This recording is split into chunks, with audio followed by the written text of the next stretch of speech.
salam dan bahagia. Kami dari kelompok 13 ingin mempresentasikan tentang momen dasar inersia. Sebelumnya, perkenalkan, nama saya Wilhelmus Patriuson Vivatino Dias. Perkenalkan, nama saya Muhammad Rizky Ferdiansyah. Saya Muhammad Afada Islamia. Saya Filipus Gutfriedson.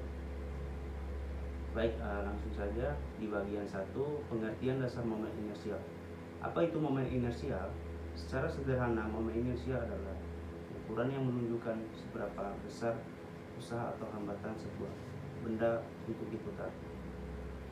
Kalau pada gerak lurus, kita punya massa sebagai ukuran kelembaban, maka pada gerak rotasi kita punya momen inersia. Jadi kalau suatu benda memiliki momen inersia yang besar, artinya benda itu lebih sulit diputar, atau kalau sudah diputar, benda tersebut lebih sulit dihentikan. Analogi paling mudah adalah pintu. Pintu yang tebal dan berat akan lebih sulit digerakkan dibanding pintu tipis. Tapi momen inersia itu bukan hanya soal seberapa berat sebuah benda. Ini yang sering membuat mahasiswa bingung. Yang penting adalah bagaimana massa benda itu tersebar terhadap sumbu putarnya.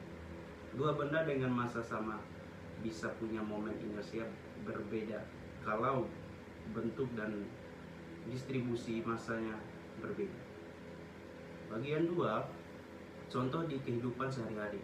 Agar lebih jelas, coba bayangkan dua orang sedang bermain sepeda. Ketika roda sepeda berputar, roda yang velgnya lebih berat di bagian pinggir akan terasa lebih lambat saat dipercepat. Itu karena massa yang jauh dari sumbu putar menghasilkan momen inersial lebih besar. Contoh, coba pegang palu. Ketika kamu memutarnya dari ujung genggam, palu terasa berat. Tapi kalau kamu pegang dekat kepala palu, rasanya lebih ringan untuk diputar. Kenapa?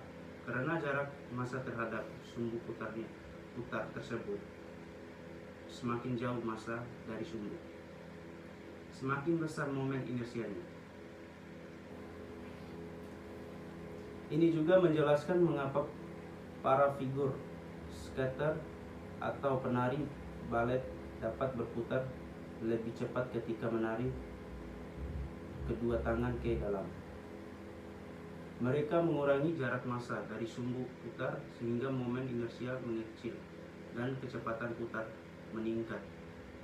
Bagian 3, rumus dasar momen inersia. Ketika masuk bagian lebih formal, secara umum momen inersia dinyatakan dengan persamaan I sama dengan sigma m r kuadrat. Artinya momen inersia adalah penjumlahan massa. Ketika suatu benda dikali dengan kuadrat jaraknya dari sumbu rotasi. Dalam benda nyata, massa tidak terdiri dari butiran-butiran kecil yang terpisah.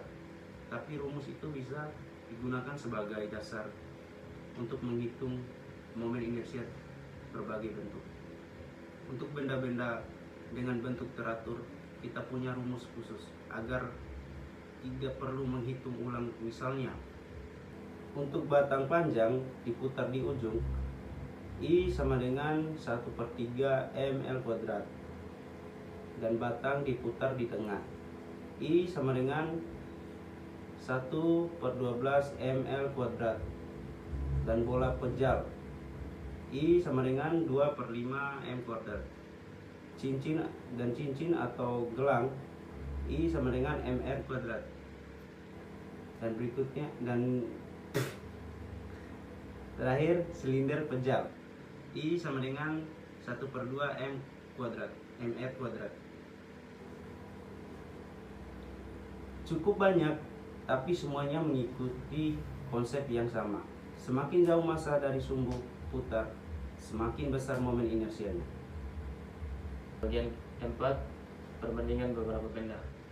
Coba kita bandingkan cincin dan bola pejal yang memiliki massa sama dan jari-jari sama.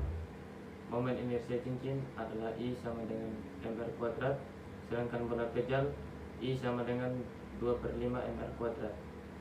Artinya, cincin memiliki momen inersia lebih besar karena hampir seluruh masanya terletak jauh dari pusat. Sementara bola pejal masanya lebih konsentrasi ke dalam. Itulah sebabnya ketika keduanya digelindingkan di bidang miring, bola pejal biasanya sampai lebih dulu. Ia lebih mudah memulai rotasi karena momen inersianya lebih kecil. Bagian yang kelima, sumbu dan pengaruhnya. Momen inersia juga sangat berpengaruh pada sumbu putarnya. Benda yang sama bisa punya nilai momen inersia berbeda jika sumbu rotasinya digeser. Contohnya, kita punya batang kayu. Jika diputar di tengah, momen inersianya lebih kecil. Tapi kalau diputar di ujung, momen inersianya lebih besar. Ini karena jarak massa ke sumbu berbeda. Bagian keenam, teorema sumbu sejajar. Untuk menghitung momen inersia terhadap sumbu yang tidak tepat di pusat massa, ada sebuah rumus yang sangat penting, yaitu teorema sumbu sejajar atau parallel axis theorem. Rumusnya adalah I sama dengan L0 ditambah MD kuadrat. I adalah momen inersia terhadap sumbu baru, L0 adalah momen inersia terhadap sumbu pusat massa, dan D adalah jarak antara kedua sumbu. Rumus ini sering dipakai, misalnya saat menghitung momen inersia ayunan, pintu, palang, atau benda-benda yang diputar tidak pada pusatnya. Bagian ketujuh, aplikasi nyata momen inersia. Momen inersia bukan sekedar teori di buku. Banyak aplikasi nyata bisa kita lihat. Misalnya, 1. Perancangan mesin kendaraan, roda gila.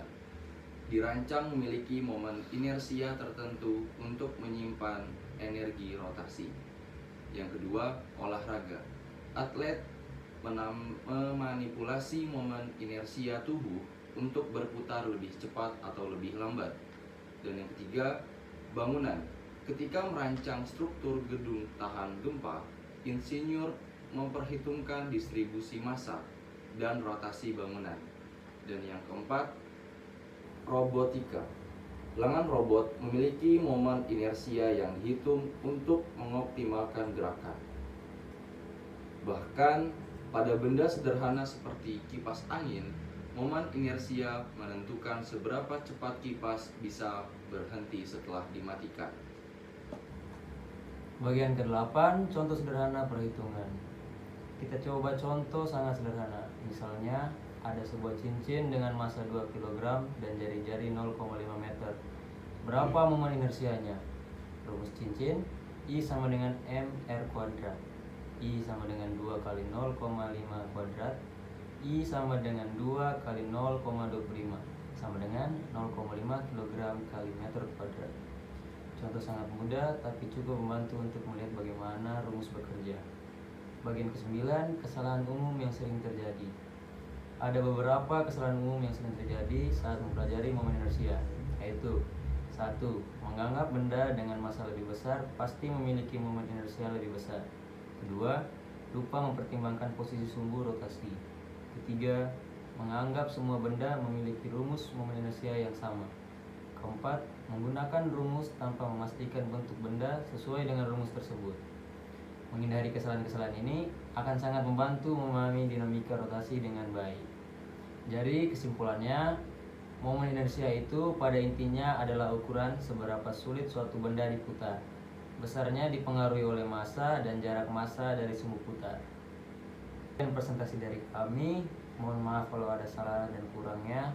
Salam dan bahagia. Salam.